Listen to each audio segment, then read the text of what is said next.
término, si tuviésemos que ver características que operan como fundamentos, como argumentos de la invitación. Los textos electrónicos, obviamente, sientan la base para la posibilidad de acceso a todos aquellos textos que han sido publicados, cada vez más van expandiéndose y engordando y fortaleciéndose las bibliotecas digitales, casi hasta crear una biblioteca universal de aquellos textos que han sido publicados, los que jamás han sido publicados y los que probablemente, sin esta posibilidad que ofrecen las tecnologías, nunca hubieran llegado a publicarse. Con lo cual, hay algo que es fundamental y que ya está apuntando a otro de los argumentos que vamos a intentar sostener, que la lectura en pantalla ofrece posibilidades del orden de la democratización del acceso al conocimiento y a la posibilidad de la multiplicidad de voces. Es decir, hay muchas voces que se atreven a decir en pantalla, porque del otro lado hay quienes están en este rol del intercambio a través de la lectura. El soporte digital contribuye a la dimensión académica, es decir, esta práctica de la lectura en pantalla del orden de la búsqueda de información, del orden del leer para aprender, el leer para estudiar, con una característica particular, porque no es solo una cuestión cuantitativa, no es a cuánto más tenemos acceso, sino el modo en que esa información se va interconectando. Es decir, cómo va, es decir, hablar de sociedades de conocimiento no está implicando hablar de sociedades simplemente en las que circula numerosa información, sino de sociedades que son que tienen la posibilidad de que esos conocimientos construyan redes. Todo conocimiento que aparece relacionado, toda información que viene a vincularse con otra, va creando estructuras de las cuales podemos apropiarnos. Hay quienes comparan, por ejemplo, nosotros leemos el libro impreso convencional, y tenemos las notas al pie, en que nos suele completar el editor o el autor algún marco de referencia. Entonces dice, bueno, ahí también se va interconectando información. Tiene una particularidad, la particularidad del estatismo. Sí o sí me marcan la ruta, vaya y lea esta nota al pie. En las conexiones, en la lectura en pantalla, las va construyendo el lector. Hay una cuestión del orden de la elección, de la búsqueda. Y tienen una gran desactualización las notas al pie. Estas conexiones que se pueden actualizar permanentemente, solo las habilita este modo de lectura que tiene que ver con textos de otras características. El lector en pantalla no es un lector atado, amarrado a este texto. De ahí esta analogía del navegar los textos. Este lector traza itinerarios, traza recorridos de ida y vuelta dentro de ese texto. Y fíjense que qué ocurre. Si nosotros decimos habitualmente que bueno sería poder siempre habilitar la posibilidad de que si un libro no me interesa, no me sirve, no es lo que estoy buscando, no lo continuamos leyendo. Esta lectura en pantalla tiene operaciones del orden del procedimiento hasta en lo motriz que reproduce esta idea del abandono del texto, voy hacia una derivación y luego quizá con otro saber vuelvo otra vez al texto original. De este texto salimos a buscarle otros sentidos y eso no lo hacemos porque quienes hemos estudiado y quienes hemos leído muchísimos años y no en pantalla, también hacíamos estos recorridos lentos, fatigosos, que a veces nos hacían perder el gusto por la tarea. Es decir, hasta que uno lograba conectar toda la información que necesitaba, para poder abordar este texto. Esto es algo que podemos ir construyendo, es decir, hay un mapa de lectura que se va trazando. Tradicionalmente el lector ha tenido un rol más o menos pasivo, más allá de que ustedes bien lo saben, desde hace tiempo los semiólogos están hablando de esto de las obras abiertas, ¿no? De la participación que tiene el lector. Si en algún ámbito esta participación del lector en el texto, esta intervención del lector en el texto, lo podemos ver en la lectura en pantalla. Esto de uno puede ir focalizando ciertas zonas del texto, puede aumentar el tamaño, puede cambiar la fuente, es decir, puede de algún modo crear la propia versión del texto, de tal manera que hay un acuerdo mayor entre el lector y este texto, que antes era un producto bastante homogéneo.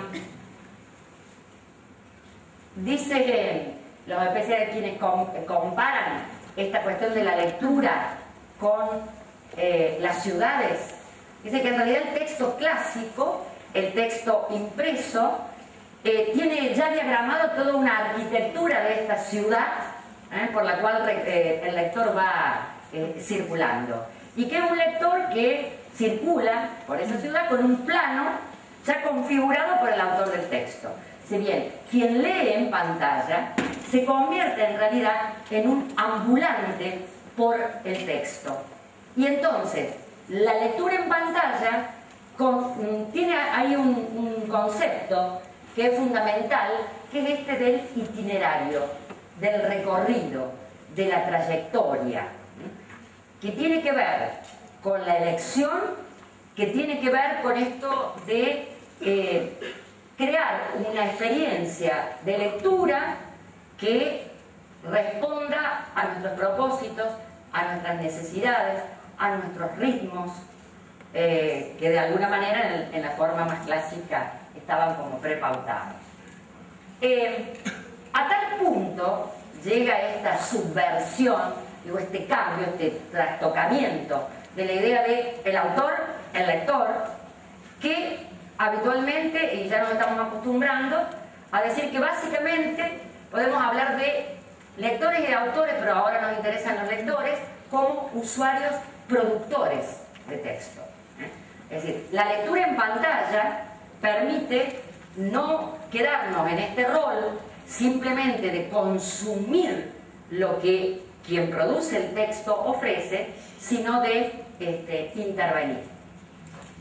Lo que nosotros hemos estado señalando del orden de las posibilidades de acceder a acervos culturales, a acervos de textos, a esta posibilidad de que los individuos que son diversos, los individuos que tienen sus ritmos y sus necesidades, tengan la posibilidad de leer adecuándose a esos ritmos, tiene que ver mucho con dos ingredientes de estas sociedades globales en el mejor de los sentidos.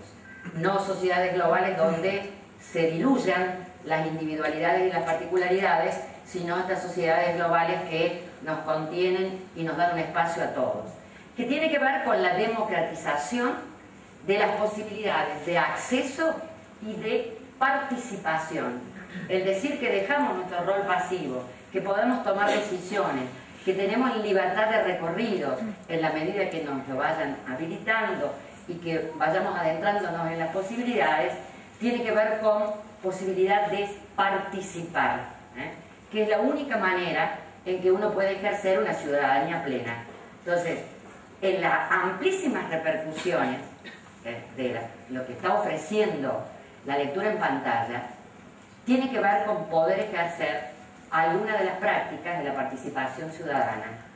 Esta posibilidad de leer, que ya casi la mayoría lo hemos incorporado como una práctica habitual, las ediciones online de los diarios y de los periódicos o de otras publicaciones, que nos permite no solamente estar informados, sino algo que antes nos resultaba muy difícil, que es poder confrontar el abordaje de algún hecho, alguna situación, poder leer intencionalidades, poder leer qué diálogo tienen esos medios con los lectores, qué representaciones tienen de quiénes somos los que leemos, cómo nos construyen y nos desarman y nos reconstruyen una realidad. Esto de poder acceder a muchas voces, a muchos modos de mostrarnos la realidad, es un camino, es decir, una oportunidad mayor de poder ejercer nuestros derechos de ciudadanos críticos. Y por supuesto de elegir y elegir a conciencia y de reclamar los derechos, porque tenemos acceso a conocerlos, a esos derechos. Y algo también que las lecturas en pantallas y las interacciones entre los lectores, y eso de poder acceder a textos, a publicaciones, a literatura de diversos orígenes, la literatura producida por aquellos autores ignotos que están detrás de algunos blogs temáticos, de algunos blogs de literatura, de algunas páginas donde otros estamos atreviéndonos a publicar, es la posibilidad de construir una comunidad intercultural. Cuando uno piensa solamente las tecnologías y las prácticas que habilitan simplemente desde su visión instrumental, pierde de vista estas magníficas posibilidades, que es el encuentro con los diferentes.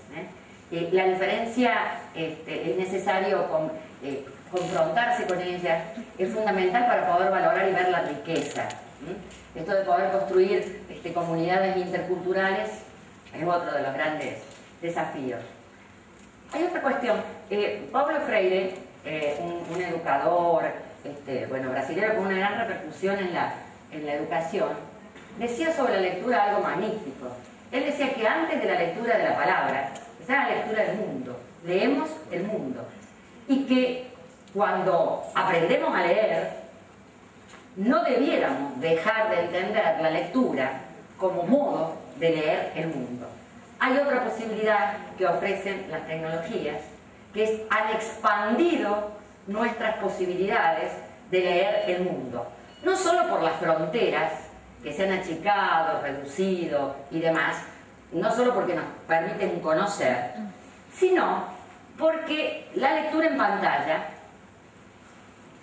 ha permitido, en esta lectura que es del orden de la experiencia, ampliar la experiencia de la lectura, ampliar la experiencia sensorial que implica la lectura, que estas posibilidades que habilita los lenguajes multimediales. Entonces, el texto verbal, al cual acompaña el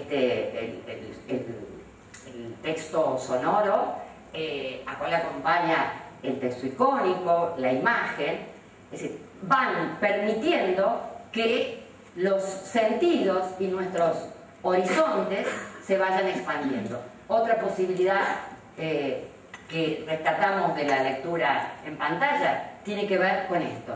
Habilita, expande la experiencia sensorial de la lectura. Encima, ahora, hay algo muy interesante. Hay algo que siempre, a lo cual han hecho alusión quienes sostienen la importancia del libro, que es el ebook está habilitando el leer con las manos. Cortito, dicen algunos especialistas que ¿qué le está permitiendo este modo de la lectura en pantalla? Que la lectura no solo se haga con los ojos, dice, porque a las palabras te las llevan a los ojos las manos. Entonces, la aproximación de la palabra a los ojos a través de las manos, dice, el ebook está permitiendo la recuperación de las manos en la lectura.